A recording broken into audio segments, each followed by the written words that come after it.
오늘 말씀은 빌립보서 2장 13절 한 절 말씀인데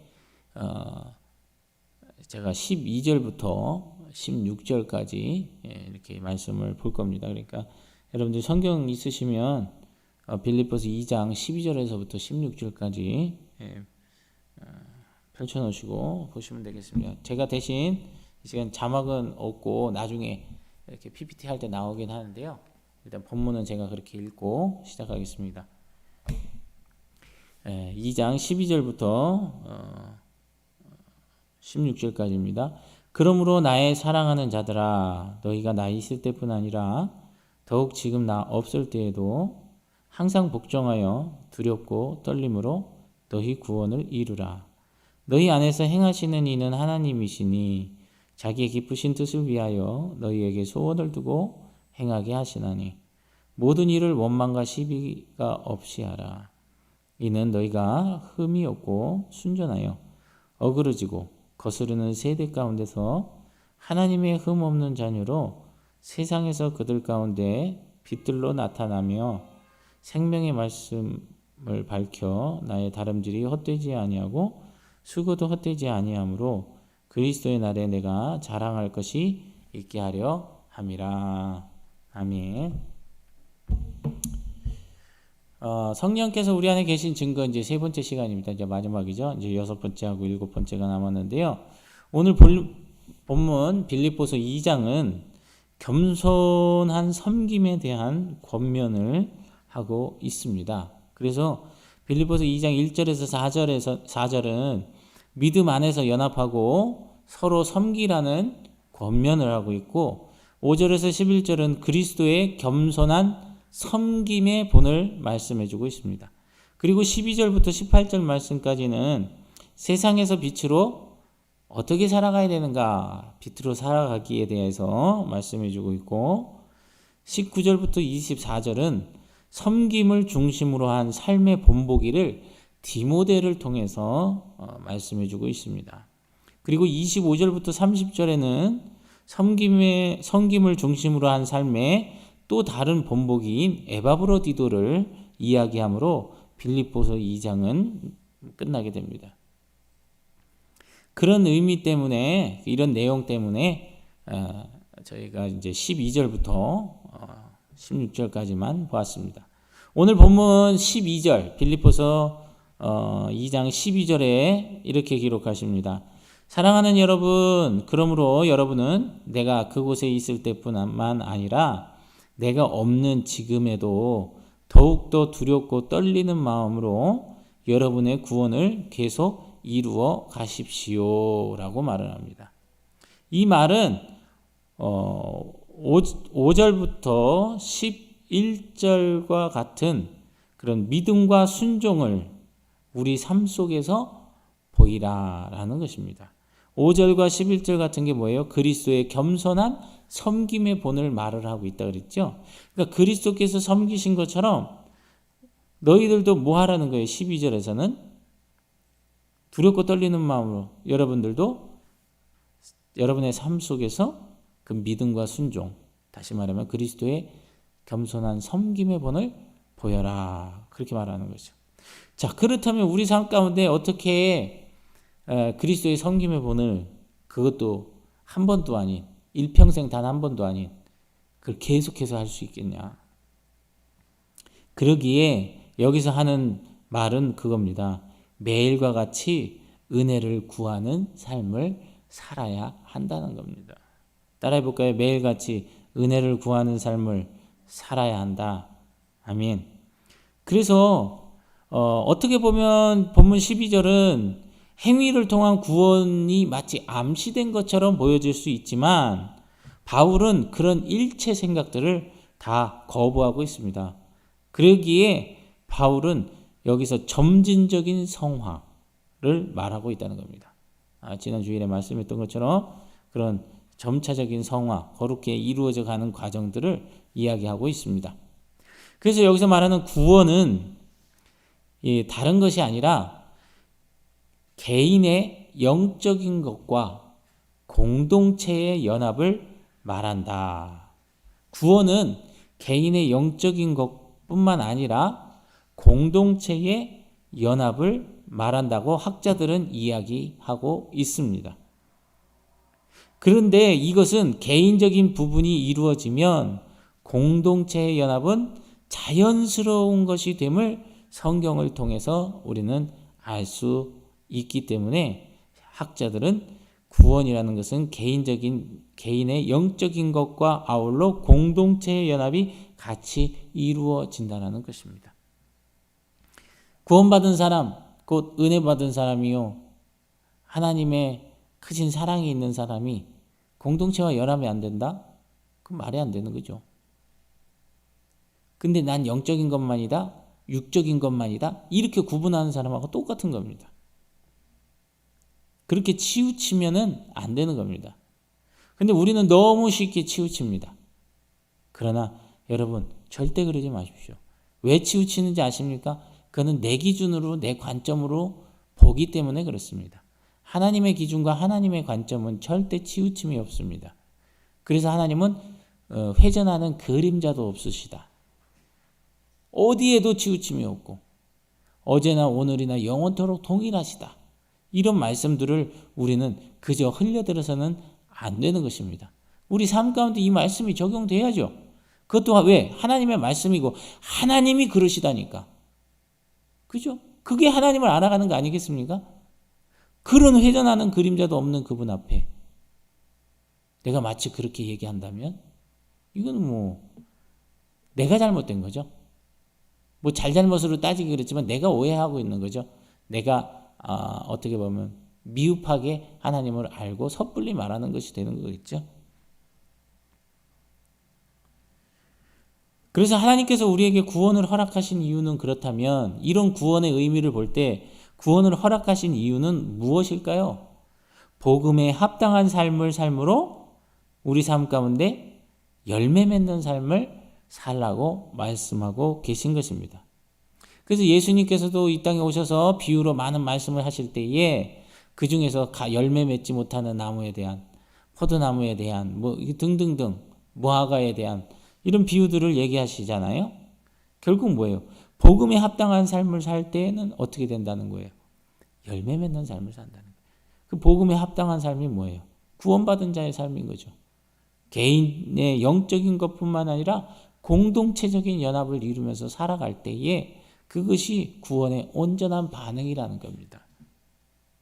물론 하나님 앞에 찬양할 수 있고 경배할 수 있고 감사할 수 있고 헌신할 수 있고 뭐 기타 등등 당연히 다 되죠. 그런데 우리가 간과하는 것은 이 공동체의 연합에 대한 부분에서는 너무너무 지나치게 간과하고 있다는 겁니다. 특히 개인적으로 치우쳐서 하나님 앞에 이렇게 해서 잘 보여서 어떻게 하게 해요? 나 잘 되려고, 내 자녀들 잘 되려고, 평탄하게 하려고. 하나님은 그걸 원하시지 않거든요. 근데 우리는 원하니까 그런 의도를 가지고 하나님과 함께하기를 원하면서 나는 순수하다고 얘기하는 거죠. 하나님은 거기에 그렇지 않다고 말씀하십니다. 그것을 버리지 않으면, 그것을 해결하지 않으면 나와 함께할 수 없다 라고 말씀하시는 거죠. 그래서 바울은 이 구원을 이루어가는 방법을 두 가지로 얘기하는데, 첫 번째는 예수님의 본을 따라 복종하는 것. 예수님처럼 복종하는. 이게 뭐예요? 예수님이 뭐는 못하셔서 그러셨나요? 아니에요. 질서를 따라 순종하셨다는 거예요.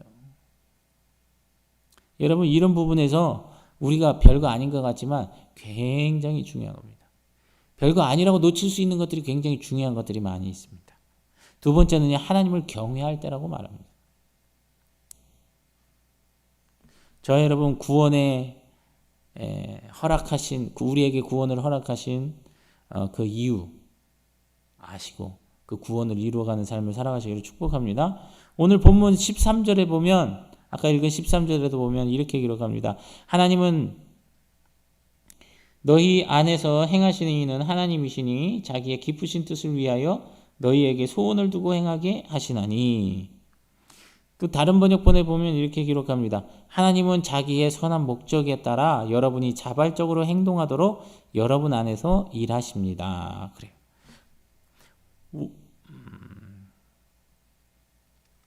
그래서 이 말은 그 12절에 구원을 이루라는 이유가 바로 오늘 13절, 지금 읽은 13절에 나오는 겁니다. 구원을 이루어야 되는 이유는 뭐예요? 하나님이 자기의 선한 목적을 따라 우리에게, 구원받은 우리에게 자발적으로 행동하도록, 그 뜻을, 선한 목적을 따라서 자발적으로 행동하도록 어떻게 하신대요? 우리 안에 일하고 계신다는 거예요. 그러니까 하나님이 목적도 주시고 우리 안에서 힘도 주시고 마음도 주시고 이 하나님이 다 하시는 거네요. 그거죠. 그래서 이 말을 다시 말하면 빌립보 교인들이 구원을 이루어 갈 수 있는 이유는 다른 것이 아니라 하나님께서 그들 안에서 자신의 기쁘신 뜻을 위하여 강력하게 행하시기 때문에 그들이 구원을 이루어 갈 수 있다고 말씀하고 있는 것입니다. 바울은 비슷한 이야기를 또 하는데 하나님은 갈라디아 교인들에게 성령을 지속적으로 공급하셔서 그들 가운데 강력한 일을 수행하게 하시는 전능한 분으로 언급하기도 했습니다. 갈라디아서 3장 5절 말씀에는 이렇게 기록하십니다. 너희에게 성령을 주시고 너희 가운데서 능력을 행하시는 이의 일이 율법의 행위에서냐 혹은 듣고 믿음에서냐. 그렇게 말씀합니다. 여러분, 빌립보 교인들이 삶의 순간마다 지속적으로 결심하고 실천에 옮기도록 누가? 하나님이 마음을 주셨다는 거예요. 하나님이 그들의 구원을 위해서 그들 가운데 역사하셔서 이들이 결심하고 실천에 옮길 수 있도록 도우신다라는 말이죠. 그러므로 항상 우리 가운데 역사하시는 하나님의 도우심을 따라서 그분이 우리를 향해 예비하신 종말론적인 구원을 성취하기 위해 매일 그분을 경외하는 마음으로 구원을 이루어 가야 할 것입니다. 그러기에 우리는 매일매일 하나님 앞에 나아가고 매일매일 새롭게 그분 앞에 그분을 구하며 그분을 찾으며 그분 앞에 엎드리며 나아가야 될 줄로 믿습니다. 새로운 은혜가 있기를 예수님의 이름으로 축복합니다. 본문 14절 오늘도 보면 14절에 모든 일을 원망과 시비가 없이 하라 그렇게 해요. 무슨 일이든지 불평, 원망이나 다툼, 시비로 하지 말라는 말입니다. 바울은 이것을 왜 얘기하냐면 이것이 잘 들으세요. 영적 진보에 좌절을 주는 것이다. 영적 진보를 방해하는 것이다. 발목을 잡는 것이다. 라고 고린도전서 10장에 말씀하고 있습니다. 따라할까요? 원망과 불평은 나의 영적 진보에 발목을 잡는다. 영적 성숙의 발목을 잡는다. 하나님 앞에 더 가까이 가는 길에 나를 올가맨다. 라고 보시면 됩니다. 그러기에 원망은 어떤 뜻이 있냐면 불평하고 낮은 목소리로 중얼중얼거리는 거 있어요. 그런 중얼거림으로 교회 공동체 안에서 조화와 연합 그리고 하나님이 기뻐하시는 뜻을 이루어가는 것을 방해하는 것을 가리킨다라고 얘기합니다. 원망은 그러니까 우리 그럴 때 있잖아요. 혼자 궁시렁궁시렁 거린다고 할 때 있잖아요. 그죠?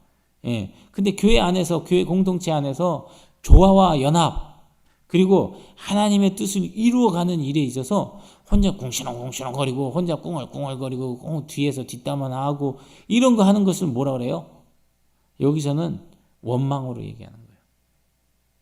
그게 결국 내 속은 시원할 것 같지만 속이 시원한 게 아니에요. 둘째, 내 영혼에도 방해가 된다는 거예요. 내 영적 진보가 더 앞으로 나갈 수가 없는 거예요. 퇴보하게 만든다는 것을 바울은 강력하게 이야기하고 있는 것입니다. 또 시비는 뭡니까?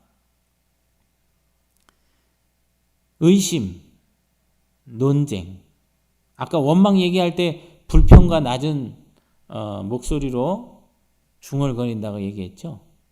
그러니까 교회 안에서도 마찬가지예요. 우리가 원망 불평할 수 있어요. 그죠? 사람인데 왜 없겠어요. 그런데 더 중요한 것은 그런 것들도 잘 성령 안에서 지혜롭게 우리는 해 나가야지 감정으로 대하는 것은 아니다 라는 것입니다. 우리가 유치원이 아니잖아요. 그죠? 유치원이면 감정대로 해야 돼요. 근데 이 뭐 나이가 뭐 한두 살이에요. 감정대로 하게.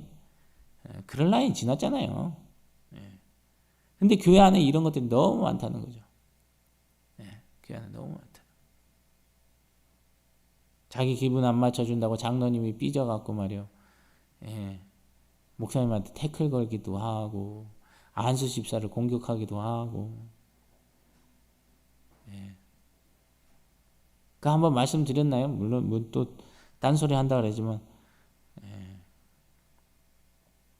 어느 교회에서 목사님 차가 너무 오래돼 갖고 어떤 분이 정말 가난한 분인데 1,000,000원을 목사님한테 주면서 목사님 당에다 얘기해서 이게 제가 다 사드릴 수는 없으니까 이렇게 해서 차 한 대씩 좀 새 거 사세요 그랬대요. 그래갖고 목사님이 또 그걸 가지고 당에다가 놓고 이러해서 새 차로 살아가랬다 그랬더니 당에서 예 알겠습니다 그래 놓더래요. 그리고 목사님한테 키를 주면서 목사님 저 1층 주차장에 차를 뽑아다 놨습니다 그러더라는 거예요. 근데 차 키가 조금 허접하더래요. 그래서 내려갔더니 이제 뭐 어떤 특정 차를 비하하는 건 아니지만 마티즈를 풀옵션으로 해서 갖다 놨더라는 거예요. 교회 규모에서는 절대 있을 수 없는 그런 거죠. 그 왜 그랬냐 그랬더니 장로님이 목사님한테 뭔가 삐진 거예요. 여러분 이게 감정으로라는 게 이 불평인 거예요. 이게 참 창피한 일이잖아요. 이런 거 듣고 어이가 없잖아요. 그죠? 어이가 있으신가 보네요. 있든 말든 없어요. 그리고 시비는 그런 겁니다. 의심, 논쟁 이런 것들을 말하는데 어떻게 보면 지적인 측면에서 하나님을 대적하는 것을 가리켜서 시비한다, 시비다 그렇게 얘기합니다. 우리가 여기서 알 것은 이것이 교회 공동체 안에서 서로 의심하고 논쟁을 벌여 연합하지 못하고 섬기지도 못하도록 만든다는 것을 오늘 빌립보서를 통해서 바울은 시사하면서 빌립보 교인들이 어떻게 하라는 거예요? 두렵고 떨림으로 구원을 이루어서 하나님이 기쁘신 뜻을 성취하기 위해 무엇보다도 공동체 내에서 원망과 시비가 없이 너희들은 행해야 한다. 그때만 온전한 구원을 이룰 수 있다. 이렇게 말하고 있는 겁니다. 여러분 그런 의미에서 우리 교회 공동체 가운데도 원망과 시비가 왜 없겠어요? 그죠? 그러나 오늘 바울이 말하는 온전한 구원을 이루기 위해서는 이 온전한 구원을 주신 이유 아까도 말씀드렸잖아요. 그죠? 그 이유를 명확하게 알고 그것을 통해서 하나님이 어떻게 행하시기를 원하시는지가 교회 비전 통해서 나타난다면 거기에서는 우리는 원망하고 시비할 게 없는 거예요. 왜? 하나님께 하는 거죠. 왜? 하나님 비전 따라가니까. 근데 사람 보고 가면 사람 따라갑니다. 상황 보고 가면 상황 보고 따라갑니다. 그러나 하나님 보고 가면 하나님 따라갑니다. 그것은 너무 당연한 일입니다. 여행 가셨을 때 자기 가이드 절대 놓칩니까? 안 놓칩니까? 놓치면 큰일 나는 줄 알고 따라다니듯이 우리가 가야 될 목표가 정확하면요 절대 놓치지 않습니다. 내가 불분명하다는 거예요. 그러니까 불분명하다는 것은 마음이 나뉘었다는 것이고 마음이 나뉘었다는 것은 이미 하나님께서 원하시는 일에 내 마음이 더 가 있기보다는 내가 원하는 일에 더 마음이 가 있기 때문에 마음이 두 가지로 나뉜다는 겁니다. 그것을 아셔야 돼요. 이걸 분별을 못해요. 이거 분별 안 되면 괴물됩니다. 이거 분별 안 되면 공동체 해치는 자가 됩니다. 하나님의 이름을 망령되이 잃고요. 자기는 섬긴다고 하지만 그 사람 때문에 아이고 너나 똑바로 믿어라 하는 그런 예수님의 이름에 침뱉는 먹칠하는 그런 자가 되는 겁니다. 우리가 잘 기억하셔야 됩니다. 그러면서 15절에도 보니까 이는 너희가 흠이 없고 순전하여 어그러지고 거스르는 세대 가운데서 하나님의 흠 없는 자녀로 세상에서 그들 가운데 빛들로 나타내며 그렇게 말하죠. 다른 번역본에 보면 삐뚤어지고 잘못된 세대 가운데서 여러분이 흠 없는 하나님의 자녀로서 깨끗하고 순수하게 살 수 있을 것이며 하늘의 별처럼 빛날 것입니다. 그렇게 얘기합니다. 여기에 대해서 바울은 신명기 32장 5절 말씀을 인용을 합니다. 그들이 여호와를 향하여 악을 행하니 하나님의 자녀가 아니요 흠이 있고 삐뚤어진 세대로다. 이것을 인용하니까 결국 우리에게 생각나게 하는 것이 뭐예요? 출애굽 백성들의 행동들입니다. 출애굽했을 때 이스라엘 백성들의 행동들이 생각나는 거죠. 그래서 자연스럽게 14절과 연결을 시키는 겁니다. 무슨 일이든지 불평, 원망, 다툼, 시비로 하지 마십시오. 그렇게 했던 자들이 누구예요? 이스라엘 백성들이에요. 출애굽했던 이스라엘 백성들. 그 놀라운 은혜들을 경험했음에도 불구하고 그것 때문에 심지어는 하나님을 버리는 자리까지 감해도 당당하지 않습니까? 뭐가 그렇게 이스라엘 백성이 당당할 게 있습니까? 하나님 앞에. 그럼에도 불구하고 엄청나게 당당하죠. 못됐죠? 여러분이 생각할 때도. 그런데 그 출애굽한 이스라엘 백성의 모습을 가만히 돌이켜보면 저와 여러분의 모습이라는 겁니다. 그런 모습이 우리 가운데 시퍼렇게 살아있다는 거예요. 그런데 내가 어떤 것을 더 추구하고 갈망하고 소원하고 나아가겠냐는 거죠. 하나밖에 없는 거예요. 명명백백한 겁니다. 이거는 재론의 여지가 없어요. 그 전능하신 하나님, 모든 것 대신 나의 아버지, 그 한 분 외에 뭐가 있습니까? 뭐가 더 필요했습니까? 물론 살아가면서 재물도 필요하죠. 그러니까 오죽하면 한번 얘기하시잖아요. 너희 쓸 필요를 내가 다 안다. 그러니까 너희는 하나님의 나라와 의를 구하라. 그리하면 이 모든 것을 너에게 더하시리라. 말씀하시잖아요.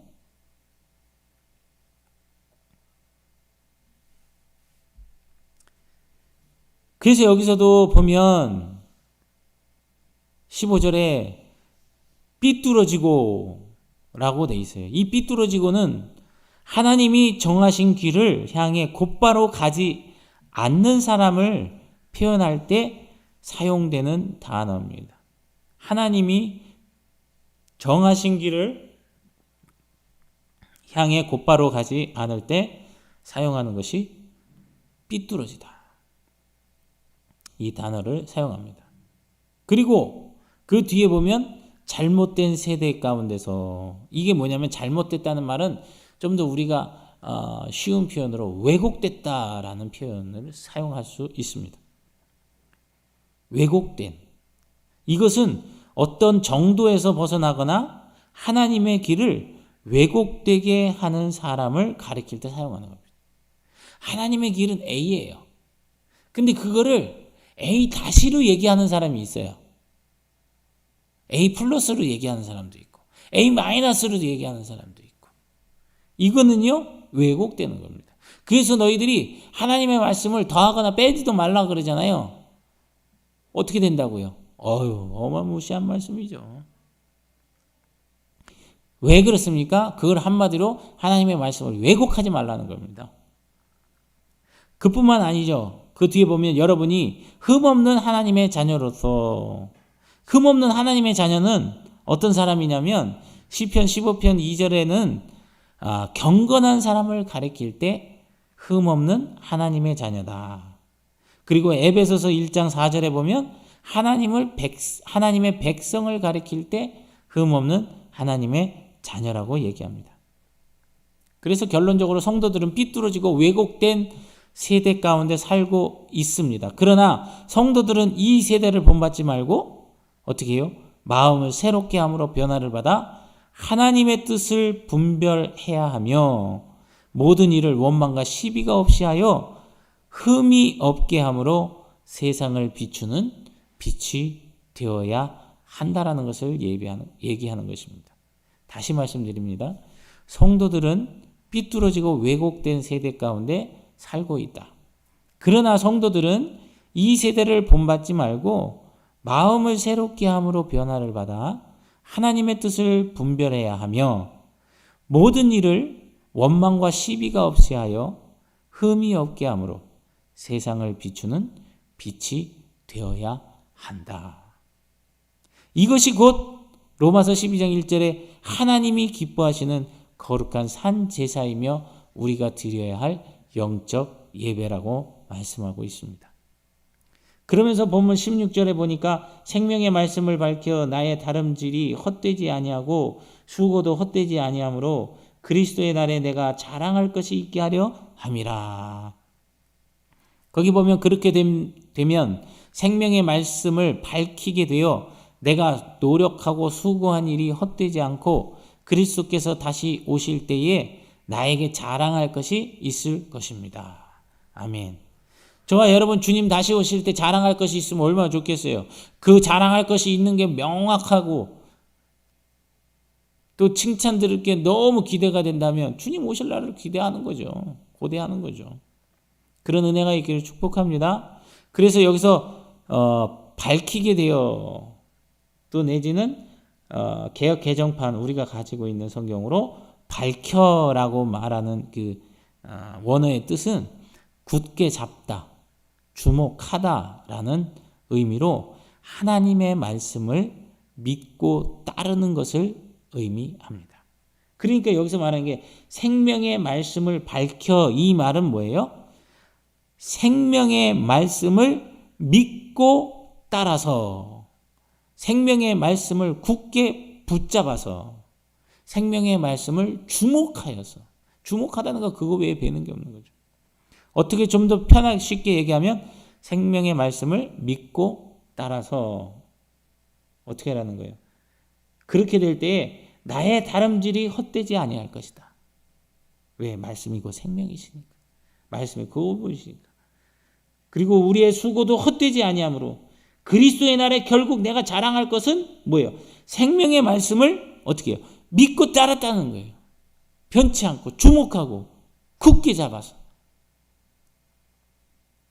그것이 우리의 자랑이 된다라는 것을 이야기합니다.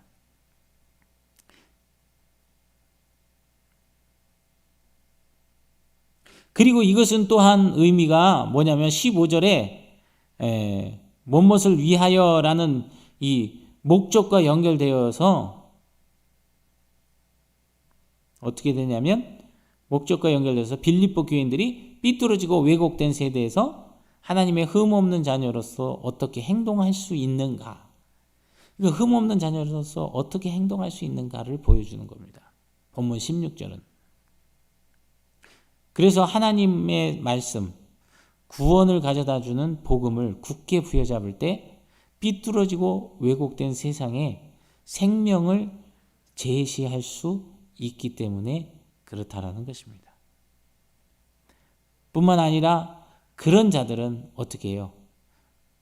하반절의 바울의 말처럼 주님이 재림하시는 날에 빛이 되는 삶, 생명을 가져다주는 삶, 흠없고 순전한 하나님의 자녀로서의 삶을 살아가서 어떻게 해요?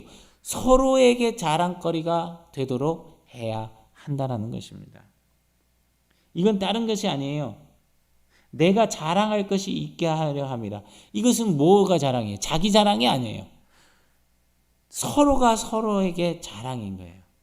그러니까 어떻게 되는 거예요? 아까 10몇 절이죠? 14절 같은 경우 무슨 일이든지 불평이나 원망, 다툼이나 시비로 하지 않아야 돼요. 왜? 그럴 때 하나님 앞에 서게 될 때 우리가 서로가 서로에게 자랑이 되는 거예요. 내가 아무개 집사님을 생각할 때 내 자랑이 되고 아무개 집사님이 저를 생각할 때 자랑이 되고 또 아무개 권찰이 또 아무개 집사님을 생각할 때 자랑이 되고, 아무개 권찰이 또 아무개 권사님을 생각할 때 자랑이 되고 기쁨이 되고, 이것이 주님이 오시는 그날, 재림하시는 날에 서로가 서로에게 영광이 될 수 있는, 이것이 바로 공동체의 중요한 부분입니다.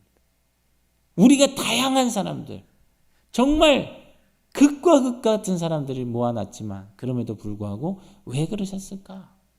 하나님은 이 아름다운 영광을 우리에게 주시기 원해서 하나님은 교회를 공동체로 세우셨다는 것입니다. 아멘? 그러기에 공동체를 이루어가야 되는 거예요. 어떤 분들은 나 혼자만 하면 되는 줄로 착각하는 분들 많아요. 혼자 해보세요. 혼자 하면 이단 되죠. 이제 바로 이상한 사람 됩니다. 자, 이렇게 해서 오늘 본문을 이렇게 좀 살펴봤는데, 이것이 좀 다른 내용인 것 같지만 그렇지 않아요. 이것을 명확하게 알면 이 뒤에 6번째 하나님의 소원을 품고 6번째와 7번째가 뭘 말하는지, 그리고 왜 성령께서 우리 안에 계신 증거를 왜 나타내려고 하시는지가 이게 꿰어지기 때문에 계속 앞부분을 본문을 설명을 하고 넘어가는 것입니다. 자, 성령께서 우리 안에 계신 증거 6번째, 하나님의 소원을 품게 됩니다.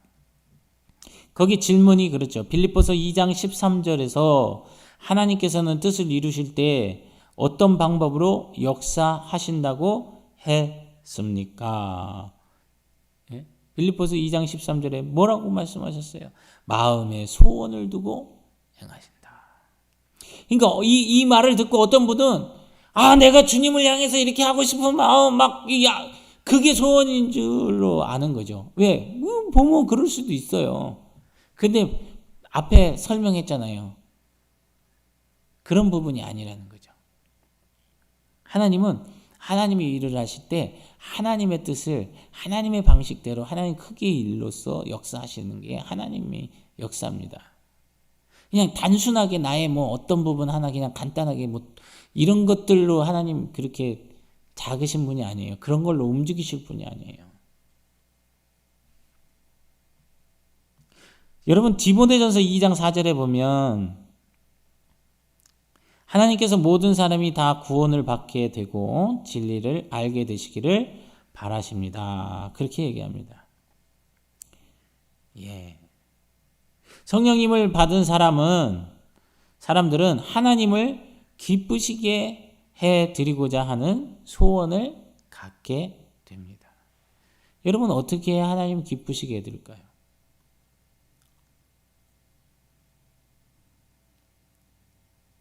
여러분이 자녀들과의 관계 생각해 보세요.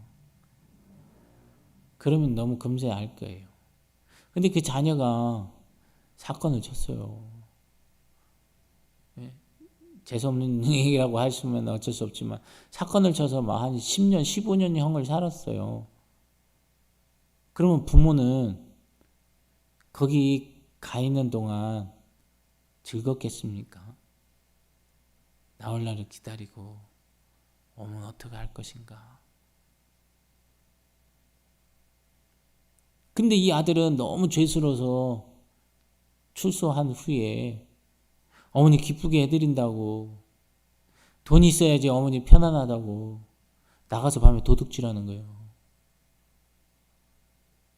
그러면 이 엄마가 좋겠습니까? 엄마의 마음이 어떻겠습니까? 야, 그거 안 해도 된다. 너 나랑 좀 얘기 좀 하자. 나랑 좀 있자. 그러시지 않겠냐는 거죠. 어느 때는 저와 여러분이 엉뚱하게 이런 일을 하면서도 자기가 마치 하나님을 엄청나게 생각하고 엄청나게 잘 알고 있는 것처럼 하는데 보면은 엄청나게 모를 때가 많다는 거예요. 무지하게 그지없을 때가 있다는 거예요. 저도 그럴 때가 많았어요. 그리고 그때마다 제가 얼마나 당황스러운지 몰라요. 하나님이 막 가르쳐 주시고 또 어느 때는 보여주시고 알게 해주시고 막 기가 막히게 인도해 주시는 거예요. 그러면 이제 좀 이렇게 마음속에 그럼 하나님 이러면 하나님 알아요. 이것이죠? 라고 할 때 딱 아무 얘기 없으세요. 그래서 왜 그러신가요? 하고 여쭙다 보면 거기서 그러는 거죠. 하나님의 뜻은 나한테 말했을 때 내가 알고 있는 것과는 전혀 반대의 것인데 나는 마치 그것을 다 아는 것처럼 하나님을 다 아는 것처럼 그렇게 생각하고 마음 먹고 말을 했더라는 거죠. 하나님 앞에.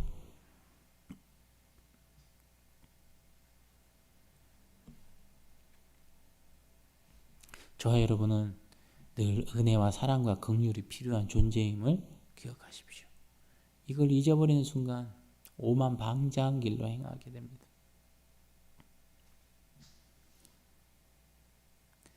여러분, 하나님을 기쁘게 해드리고자 하는 소원을 갖는데 어느 분에게 또 하나님의 교회를 위하여 헌신하고자 하는 마음을 갖게 되는 것도 누구의 역사다? 성령님의 역사인 겁니다. 여러분 혹시 아십니까? 사람의 본성은요, 잘 들으세요. 하나님을 위하여 무엇을 하고자 하는 마음이 없습니다. 사람의 본성은 하나님을 위하여서 뭔가 하고자 하는 마음이 없어요. 그냥 가만히 있으면 그냥 가만히 있는 대로 아무것도 하기 싫은 거예요.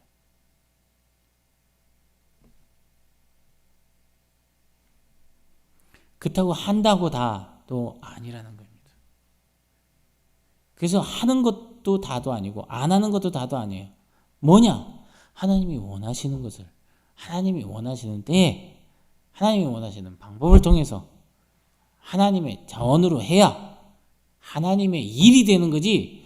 그 어느 것 중, 이 지금 말씀드린 것 중에 하나라도 내 것이 들어가게 되면 하나님의 일은 어그러지기 시작합니다. 그러니까 하나님께 인내하고 묻고 그분 앞에 엎드리는 거죠. 또한 성령님은 인간의 생각을 통해서도 역사하신다는 겁니다. 생각을 통해서도 역사하세요. 근데 생각을 통해서 역사하실 때 하나님이요, 가끔 허탕치게 할 때도 많아요. 뭐 나중에 하나님의 음성 듣고 하는 부분에서도 이제 자세히 한 번 더 다루겠지만, 생각을 통해서 역사하는데요, 아닌 것들도 많아요. 근데 아닌 거를 막 실패를 통해서 또 훈련시키시는 게 있어요.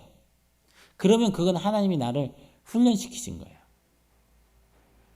근데 어느 분들은 자기 마음대로 해갖고 안 돼. 그건 하나님 뜻이 아니요. 자기가 다 하나님이요? 자기 하는 대로 다 하나님 뜻이게? 그건 아니잖아요. 아닐 수도 있잖아요. 내가 잘못 알 수도 있잖아요. 그렇다고 늘 부정적으로 보라는 건 아니죠. 그 분별을 잘 하셔야 된다는 거예요. 분별을 잘 하시려면 내려놓아야 되는 거예요. 마음이 정결해져야 되는 거죠. 근데 그런 부분들이, 기본적인 부분들이 안 되면 가면 갈수록 더 힘들어지는 거예요.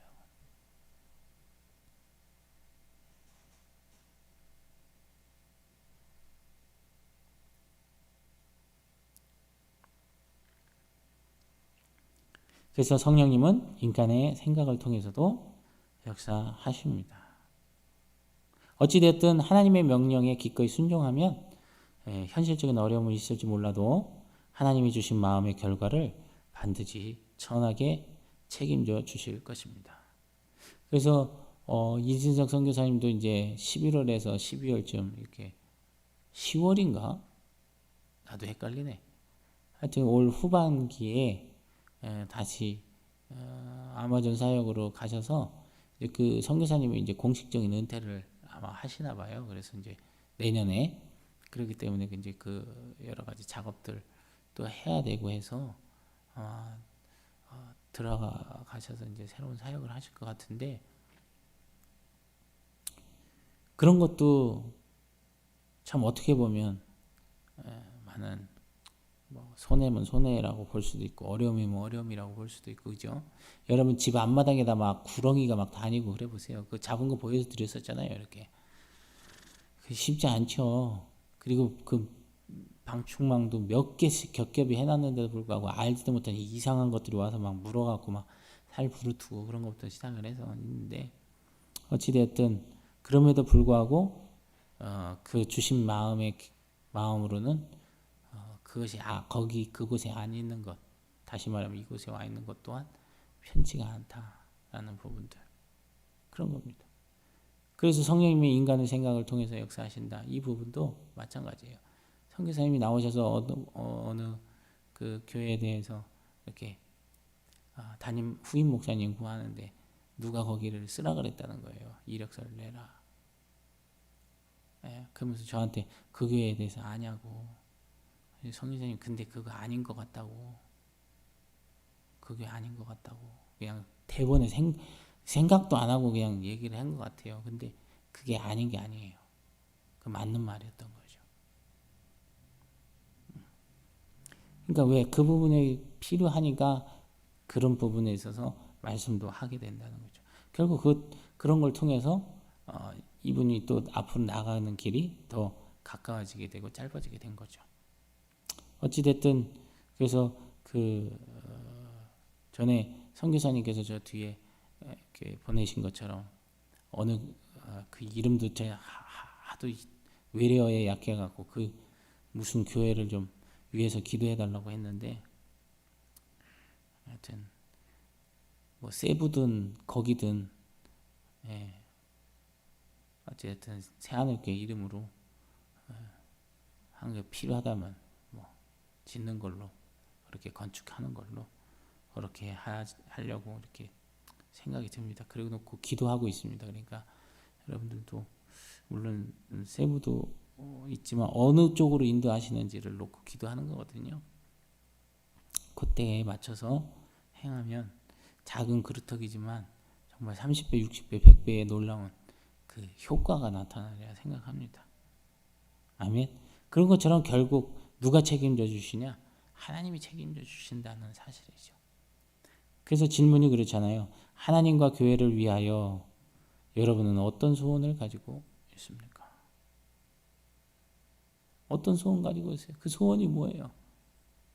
잘 기억하세요. 앞에 했던 말을.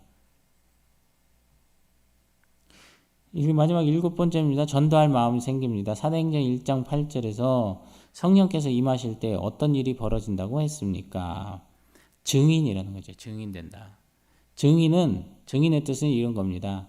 진실이나 사실을 증거하는 사람을 증인이라고 말합니다.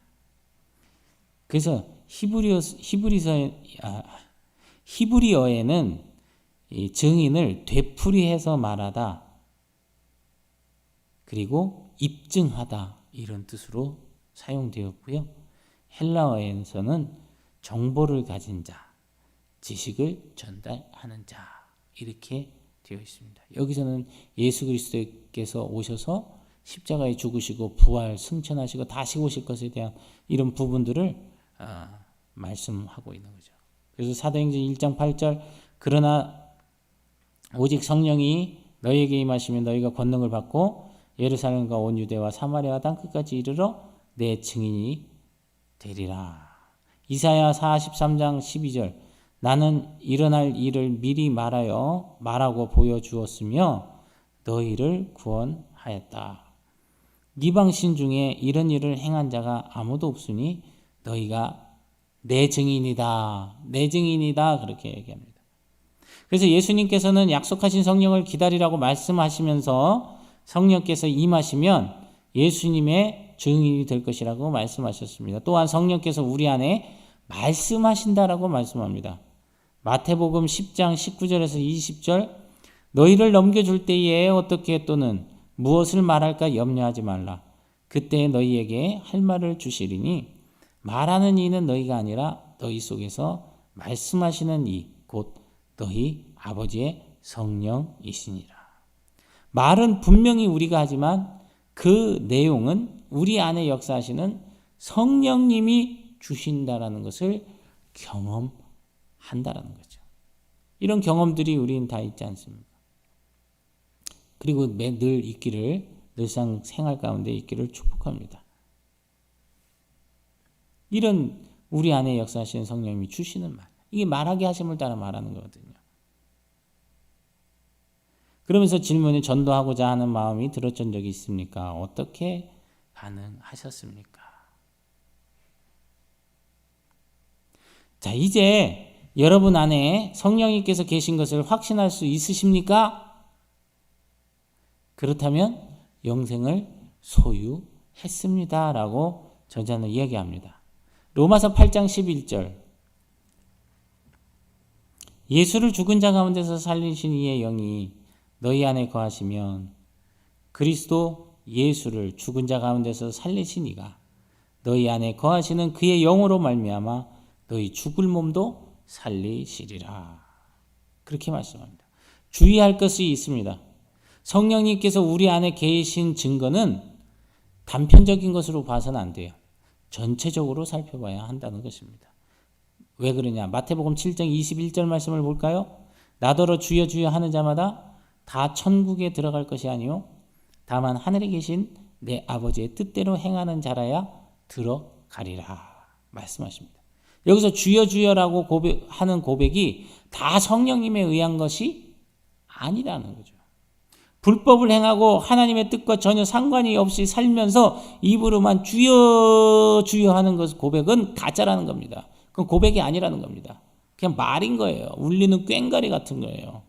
고린도전서의 말에 의하면 하나님을 아버지라고 부르는 것도 정말 내주하시는 성령님 때문에 아버지로 인식하고 내가 그분을 바라고 신뢰하기에 말하는 건지 듣고 배워서 부르는 것인지 이것을 점검해 보아야 한다는 겁니다. 이처럼 언제나 말씀을 전체적으로 적용해 보는 것이 우리에게는 필수적이라는 것이고 아주 중요하다는 거예요. 그러나 분명한 것은 우리가 말씀을 가지고 우리 마음을 정직하게 살피면 우리 안에 예수님이 계신 것을 스스로 확인할 수 있다는 사실입니다. 우리가 말씀을 가지고 우리 마음을 정직하게 말씀에 대면하면 그리고 나를 살피면 우리 안에 예수님이 계신 것을 스스로 확인할 수 있다는 거예요. 그 생명이 우리 안에 흘러온다는 겁니다. 그래서 말씀을 보는 거예요. 말씀을 읽는 거예요. 뭐 하려고? 나를 보려고. 하나님, 나를 보여주세요. 말씀을 통해서 나를 보여주세요. 기도하면서 나를 보여주세요. 이 두 가지의 균형이 잘 맞아져야 됩니다. 왜냐? 너무 기도만 해서 자기만 보이는 경우 같은 경우도 그 신비주의로 빠지기 쉬워요.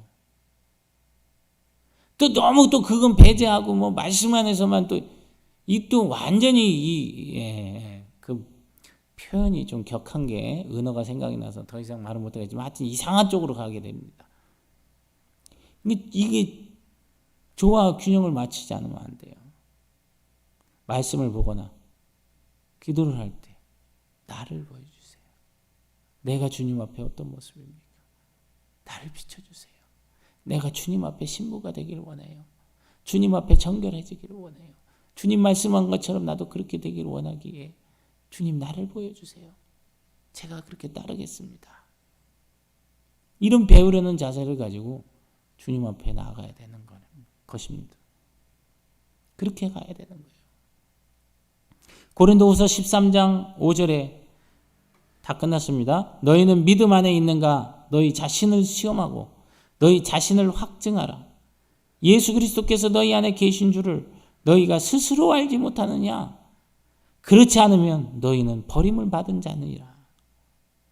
스스로 알지 못하면 버림받은 자니라. 결론을 맺습니다. 성경은 언제 주님이 오실지 모른다고 말씀했습니다. 항상 준비하고 사는 자가 주님을 만날 것이라고도 말씀했습니다. 우리 마음에 오신 예수님을 만나는 일도 언제 있을지 아무도 모르는 겁니다.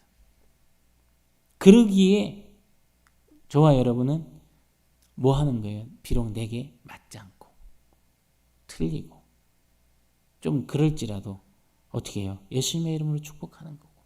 왜? 그럴 때 하나님의 때에 그를 어떻게 하는 거예요? 만나시는 거예요. 그게 언제인지 몰라요. 그러나 만나면 반드시 변화되게 돼 있거든요. 근데 이것은 기대하지 않은 시간에 주님은 만나주신다. 어떤 저랑 이제 가까이 있게 된 목사님이 방언을 받게 된 일을 얘기하시더라고요. 어떻게 해서 방언을 받았나 이렇게 들어봤더니 이분이 이제 그 전도사로 있을 때 담임 목사님 수행 비서처럼 운전도 하고 사진도 찍고 뭐 예를 들면 격려사나 뭐 축사나 이런 것도 다 원고 작성하고 그렇게 하고 이제 부교육자 시절을 지나신 거죠. 근데 목사님이 이제 어디 이제 그런 어떤 무슨 단체 집회인지 어디 좀 큰 규모의 집회에 그 교회가 또 규모도 있으셨고요. 그래서 이제 가게 됐는데 이분은 그냥 운전사로 간 거잖아요. 근데 그 앞에서 강사가 이 안에서 방언 못하는 사람 손 들어보라고 그랬더니 자기도 모르는 사이에 들었다는 거예요. 근데 3명이래요. 그래갖고 나오라 그랬대요. 앞으로 그 많은 자 중에. 그러니까 자기가 나가면서 내가 미쳤나? 내가 왜 손 들었지? 순간 뭐 했지? 내가 지금 이렇게 되면 담임 목사님 뭐가 되나? 뭐 기타 등등 이런 얘기를 한 거죠. 생각을 한 거죠. 그리고 앞에 나간 거죠.